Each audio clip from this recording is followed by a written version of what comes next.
Bienvenidos a la noticia electoral en la Noticia TV, canal 27.2 en la señal de Vez Cable y 203 en la señal de Cable Go. Como podrán ver, ahora tenemos la visita en estudios de Patricia Tubilla. Es candidata a diputada por Lima por el APRA con el número 9. ¿Cómo está? Buen día. ¿Qué tal? Buenos días. Vamos directamente al tema de propuestas, ¿no? ¿Cuáles son las principales iniciativas que presentaría usted de llegar al Parlamento con el APRA? Bueno, primero entender que las propuestas que se den tienen que ser la necesidad que tenga la sociedad. He visto pues necesidades en el sector educación, por ejemplo, las aulas inclusivas, para que los niños con condición neurodivergente puedan tener una educación más profunda y especializada de acuerdo a sus necesidades, ¿no? Niños, por ejemplo, con condición de autismo, TDAH, TDA, dislexia, que muchas veces se le llama inclusión, que ellos vayan a aulas donde están con niños regulares, ¿no? Que la profesora les explica, tienen un currículo, pero esos niñitos no avanzan al ritmo de ellos, porque la profesora no está preparada, porque de repente en el aula y colegios públicos hay 40 hasta 45 alumnos, lo que no permite brindarles una educación especializada. Esa es una propuesta. La otra es continuar con un proyecto de ley que presenté por mesa de partes en el 2009, en el periodo de Vizcarra, donde propuse la pensión para los niños víctimas huérfanos de feminicidio. Salió con un decreto de urgencia, está operándose, pero el monto pues es bimensual y es demasiado bajo. Y no tan solo un monto económico que los ayuda hasta que sean mayores de edad, sino cuando ellos puedan terminar, o mejor dicho, llegar a los 18 años de edad y quieren seguir estudiando, terminaron el colegio, puedan seguir siendo apoyados, como pasa ahora con los alimentos, ¿no? Una persona universitaria, técnica, mayor de edad, tiene la obligación y el derecho de recibir una pensión de alimentos de sus padres. Estos niños son hijos de la patria. Tenemos que romper las cadenas de violencia para que ellos no sigan repitiendo lo que el padre hizo asesinando a la madre, ¿no? O de repente la madre por miedo dejó golpearse y no dijo nada. Y un acompañamiento también, ¿no? Sobre todo, esa es mi propuesta de ley, un acompañamiento psicológico y social para que el Estado esté evaluando, ¿no? La tía, la abuelita, la hermana mayor que los está criando, que lo esté haciendo de acorde a la integridad del menor.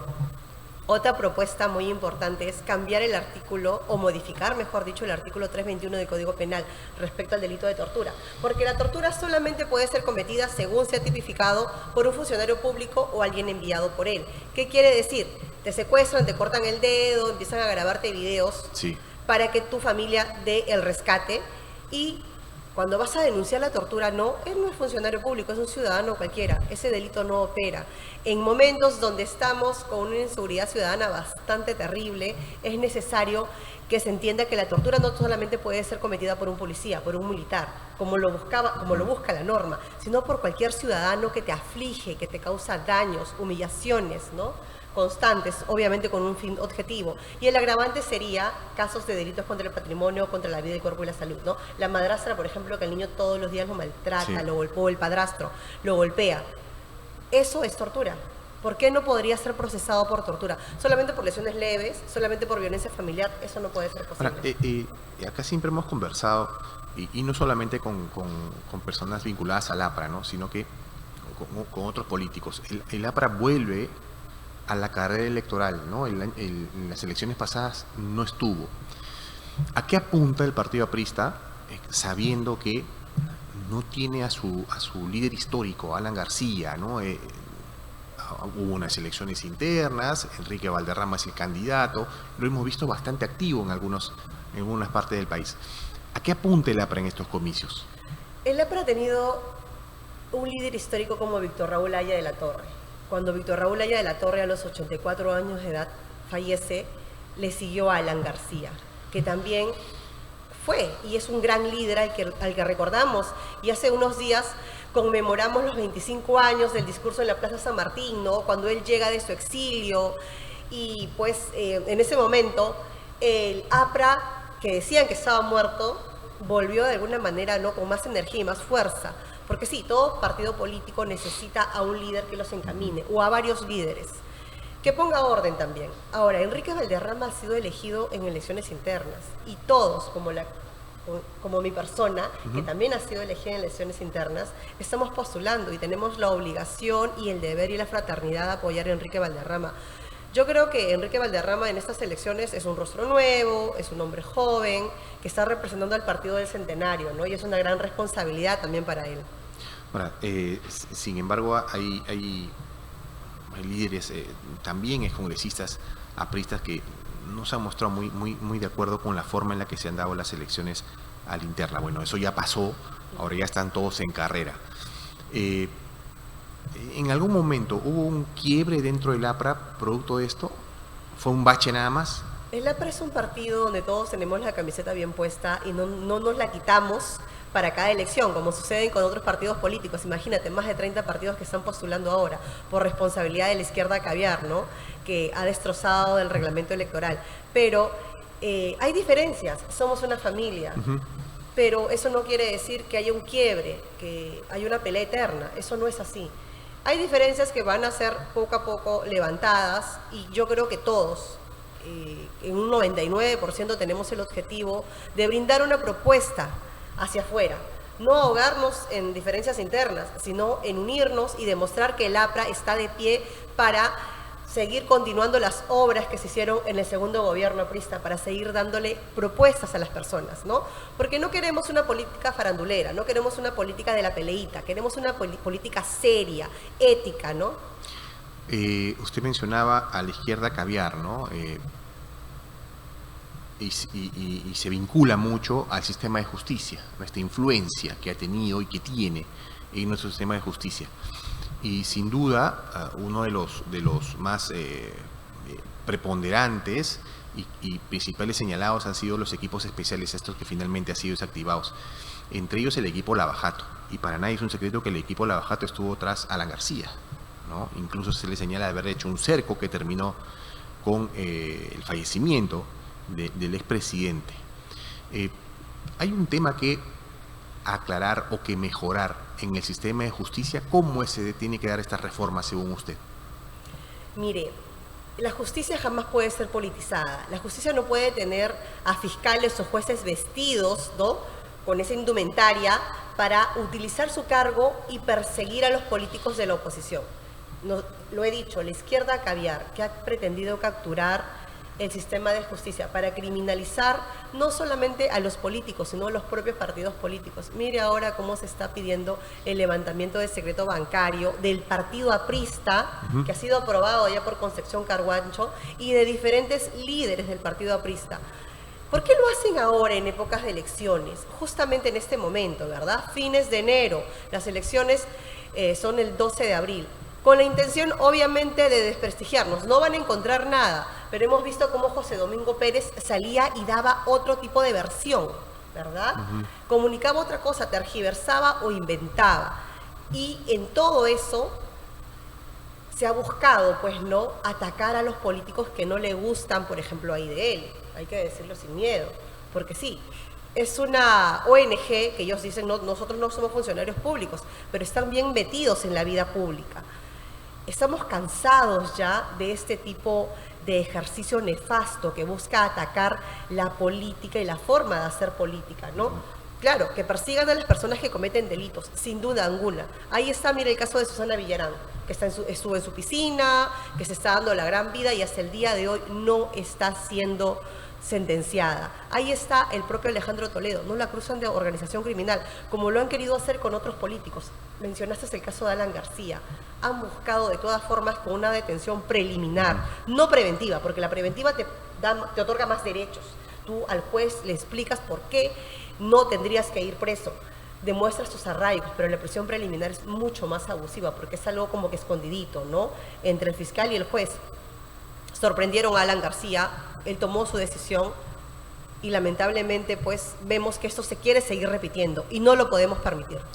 Y considera que el próximo Congreso, que vuelve a la bicameralidad, va a ser mejor que este. O sea, no me refiero a que por ser bicameral va a ser mejor, pero con tanto escándalo que hemos visto, ¿no? Con tanta denuncia contra congresistas, con tanta labor que ha tenido la Comisión de Ética, que lamentablemente para muchos no ha tenido los resultados digamos requeridos. ¿Siente que este Congreso, a ustedes que son candidatos, les deja la valla un poquito baja? En nuestro sistema parlamentario hemos tenido Congreso unicameral, bicameral y tricameral incluso.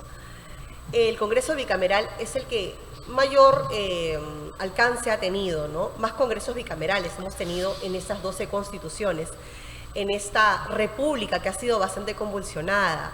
Y de alguna manera el sistema bicameral permite tener un mayor control, donde se ejerza una política más, creo yo, más ética, más clara, no de repente la unicameralidad, donde los congresistas de repente por celos no te aprueban un proyecto de ley, ¿no? Porque dicen, no, mira, si le vamos a aprobar ese proyecto de ley, ese partido político va a crecer, no va a tener popularidad porque es bueno. Entonces hay que ponerle la zancadilla.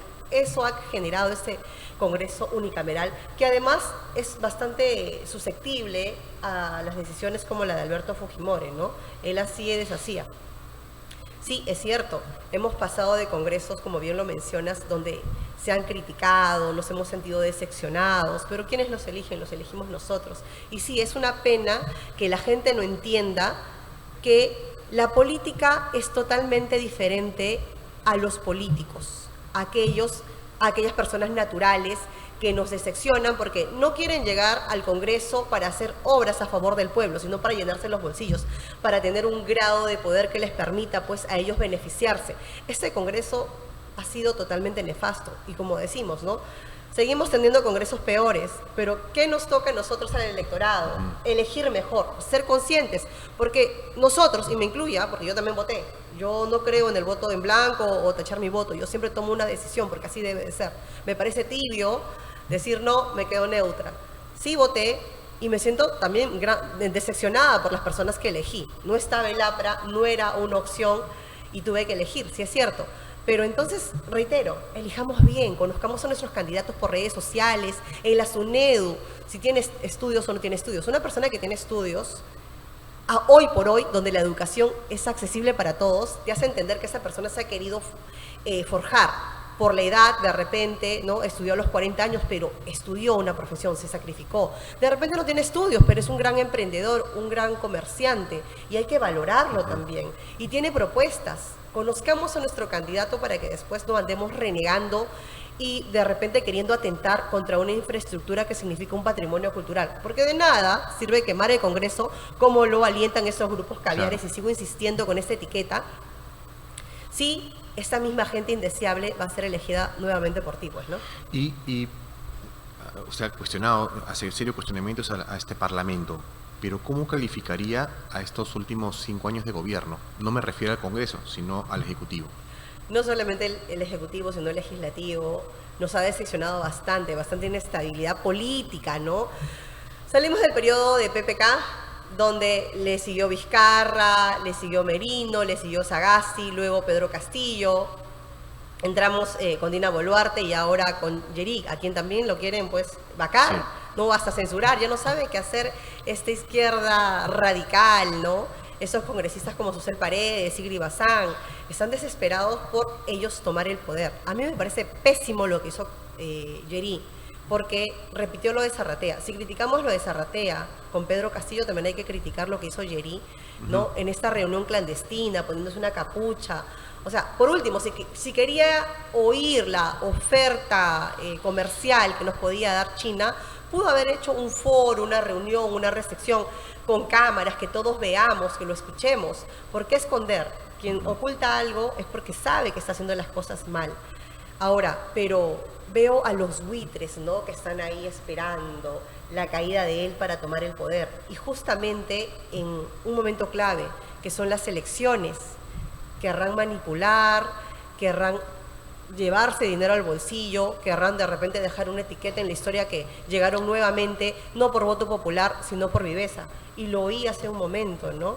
Ya nos hicieron el Sagasti 0.2, ya Sagasti llegó amedrentando a políticos también que no tienen formación, ¿no? Que se dejaron envolver por la izquierda caviar, diciéndoles los que votaron por tal ya no pueden votar. O sea, fue una viveza total y mira, no nos quedamos con la sorpresa de que podrían volver a repetirla con este Congreso. Y entonces debo entender que usted está en contra de una posible vacancia de Gerí en estas circunstancias, digamos, cuando estamos cerca a unas elecciones. No es que esté en contra de una vacancia de Gerí, porque yo no defiendo a Gerí. Gerí ha hecho mal en esa reunión y tiene mucho que explicar y tiene que ser investigado penalmente. Pero la forma como se está dando, como los buitres están esperando que caiga el cadáver, no me parece tampoco. Es netamente político, entonces. Es netamente político. Asusel Paredes, que dijo que Pedro Castillo puede ser un delincuente, pero no es un incapaz moral, ¿le voy a creer? ¿Me voy a dejar asusar por esta persona? ¿Me voy a dejar asusar por Sigrid Bazán, que jamás pudo, de manera ordenada, demostrar por qué tiene un departamento de millones? ¿Me voy a dejar convencer por estas personas? Yo no me dejo convencer. Hemos hecho duros cuestionamientos al Congreso, pero sin embargo se afirma que este gobierno ha sido parlamentarista, que más poder ha tenido el Parlamento que el propio Ejecutivo, que la propia Presidencia. Bueno, y lo hemos visto también con estas vacancias que han habido, estas alianzas que se sostienen que ha habido entre Ejecutivo y Congreso. ¿Cree también que este gobierno ha sido más parlamentarista? Hay que entender algo. Si tú eliges a un partido político nuevo que se ha formado por intereses personales, como APP con Acuña, porque eso no es un partido político democrático, donde de alguna manera haya una ideología. Ese es un partido político que busca su cuota de poder. Y lo mismo pasa con el fujimorismo. Al fujimorismo no le importa llegar a la presidencia hoy por hoy. Al fujimorismo le importa tener una gran cuota de representantes en el Congreso para que después arrinconen al partido que llega a ocupar el Ejecutivo. Hemos visto también, reitero, cómo es que el partido de Pedro Castillo o el partido de PPK, totalmente destruidos, donde se traicionan entre ellos porque no hay fraternidad, porque no hay un conocimiento, un compromiso, ¿verdad? Vizcarra le puso la zancadilla, se reunía o no con Keiko Fujimori para poder vacar a PPK, ¿verdad? Claro que sí, se reunían. Entonces, ¿cómo es que PPK puso a Vizcarra de su vicepresidente? ¿Qué confianza tenía con una persona que está esperando darte el veneno para que te mueras y él heredar lo que tú tienes? Entonces, esta inestabilidad política se da porque hemos puesto en el gobierno a partidos que no son partidos, que simplemente son un grupo de personas que quieren llegar al poder y tomarlo. Y sí, ha habido un gobierno más parlamentarista porque las mayorías del Congreso se han puesto de acuerdo. Hemos visto pactando a Perú Libre con el fujimorismo, que se odian ideológicamente, se han dicho a la vela verde, pero por intereses propios de ellos, no del pueblo, han pactado pues hechos que muchas veces nos han indignado, ¿no? Claro. Para ir terminando, mencionábamos la gran cantidad de partidos que van a estar en estas elecciones, ¿no? Y muy pocos de esos pueden ser calificados como partidos políticos, ¿no? Porque un partido político tiene una ideología, tiene una línea, ¿no? ¿Cree que se le ha hecho mucho daño a la política en sí y también al elector abrirle el abanico y la facilidad para formar estas agrupaciones? Por supuesto que sí. Se ha buscado reducir a la política a ciertos grupitos que se forman, se separan, se ponen otra camiseta, no tienen ideología, no tienen un compromiso por el pueblo. ¿Por qué la chacana Perú Posible de Toledo ya no existe? ¿Por qué esta gente ahora ha conformado un partido político y otro partido político? Porque saben pues que se desprestigiaron con este nombre, ¿verdad? Pero no es el nombre que se desprestigió, fueron ellos, pero han salido, como dice, el lobo a vestirse de corderitos, ¿no? Para sorprendernos. Y siempre son los apolíticos, siempre son los que están en contra del sistema, pero ellos también han cometido corrupción. Hay que entender que la corrupción, que es la que detestamos todos, viene de izquierdas, de derechas y los que se dicen centro.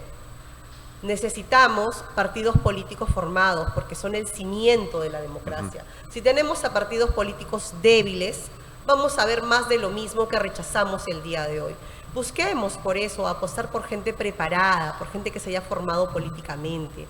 Porque sí, pues hacer política no es fácil. No solamente tienes que ser un buen técnico, sino también haber crecido y haberte formado en un partido político. Y como hay 36 partidos en carrera, después de las elecciones, ¿cuántos crees que sobrevivan? ¿Cuántos crees que van a desaparecer? Yo creo que van a sobrevivir unos 6 o 7.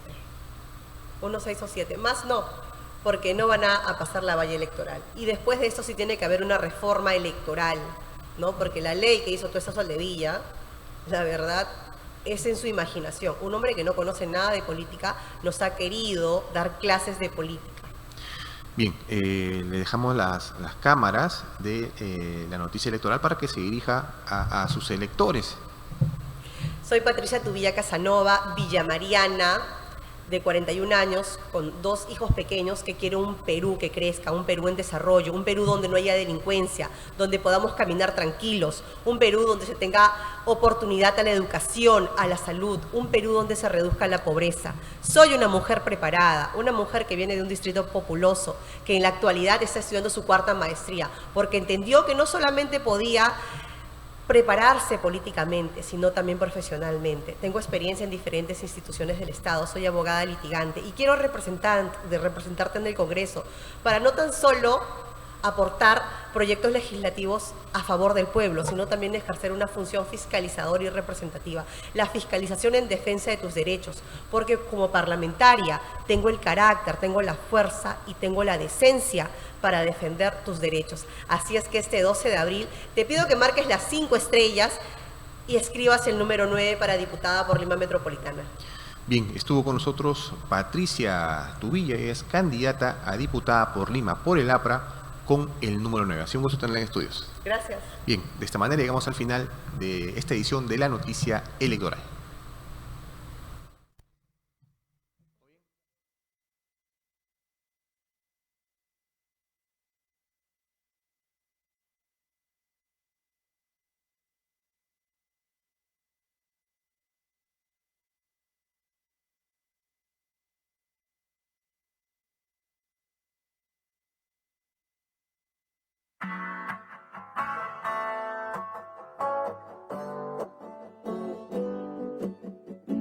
Los saluda Julio Palomino, conductor de Ventana Laboral, y estamos toda la semana